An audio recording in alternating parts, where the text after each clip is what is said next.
राम का जो पूरा चरित्र तो ये सब जब समाजवादी पार्टी की सरकार थी तब उसी सरकार के प्रयास से ये सब काम हुआ और ये सब इतना पूरे देश की जनता जो यहाँ पर वैसे तो ऐतिहासिक रामलीला शुरू से ही थी, लेकिन जो कुछ भव्य रूप देख रहा है वो समाजवादी सरकार की है। जिसको जो 5 करोड़ रुपया जो दिया गया था उसका सही सदुपयोग हुआ है।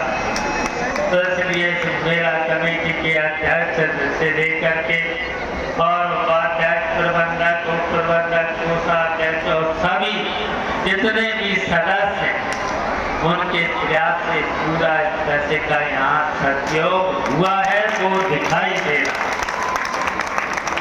लेकिन बीच बीच में बहुत से कुछ लोगों ने जो भगवान राम के विरोधी हैं बीच बीच में अड़चन डालने का काम भी कई बार हुआ है और मैंने तो सुना है आज भी कुछ इसमें अड़चने डालने का काम किया गया था। लेकिन हम तो मानते हैं कि वो सीधे सीधे राम से विरोधी है। जो मर्यादा पुरुषोत्तम राम है उनके सीधे सीधे विरोधी। लेकिन जो हम कहना चाहते हैं जो भगवान राम का विरोध करेगा वो अपने जीवन में कभी सफल नहीं हो सकता और कहीं न कहीं उनको झटके जरूर लगे। क्योंकि रावण कितना विद्वान था और कितना बलशाली था, उसको भी आखिरी समय के भगवान राम की ही शरण लेना पड़ेगा। उसको भी शरण लेना पड़ेगा।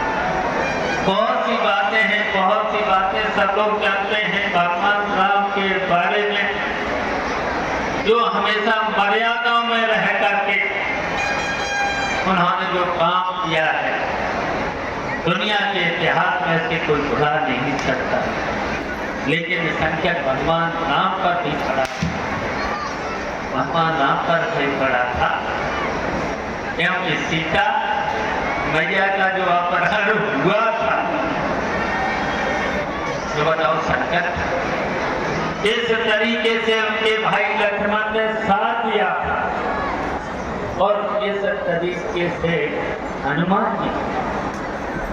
जी ने भी साथ दिया था। और आपको सभी लोगों को जानकारी में है जब रावण से युद्ध हुआ था इतनी परेशानियां हनुमान जी को भी झेलना पड़ी थी, इतनी लक्ष्मण जी को भी जब लक्ष्मण जी को भी दिक्कत आई थी, परेशानी आई थी, उनकी जान जब संकट में आई तो हनुमान जी कैसे पूरा का पूरा पहाड़ उठाकर संजीवनी बूटी ले आए। संजीवनी बूटी को पहचान नहीं पाए लेकिन तब पूरा का पूरा पहाड़ उठा करके ले आए। फिर संजीवनी बूटी मिली, उससे लक्ष्मण जी की जान बची। सीता मैया आई, सीता मैया जी को भी खोज लाए और लंका का किस तरीके से हनुमान जी बताओ हनुमान जी का भी शंकर की पूंछ में ही आग लगा दी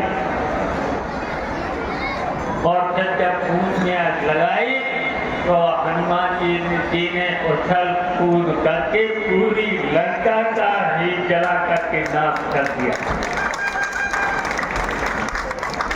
तो बताइए ये और रावण अनीत पर था। भगवान राम हमेशा मर्यादाओं में चले, वो पूरे समाज का पूरे अपने राज्य का कल्याण चाहते थे। बनने गए बताइए किस तरीके से अपने सौतेली मां के आदेश पर कहाँ राज तिलक होने जा रहा था भगवान राम का, लेकिन अपनी सौतेली माँ के आदेश पर 14 साल वन में गए, वनवास का।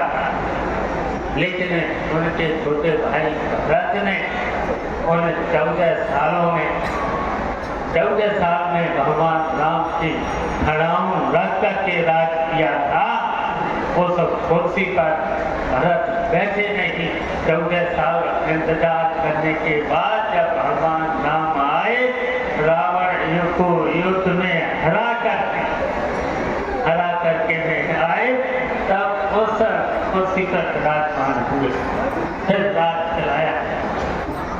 तो ये कहानियां हैं, तो यही कहानियां लेकर के आज पूरे देश में, पूरे हिंदुस्तान में विजय जब प्राप्त करने के बाद फिर जो नवरात्र में सब लोग, पूरे दुनिया के लोग, जितने भी हिंदू से लेकर के जितने भी भगवान राम को मानने वाले लोग हैं, वो आजकल 9 दिन का व्रत रख करके माँ काली माई का फिर दर्शन करके, पूजा करके, फिर 10वीं को रामलीला के रूप में भगवान राम को याद करते हैं।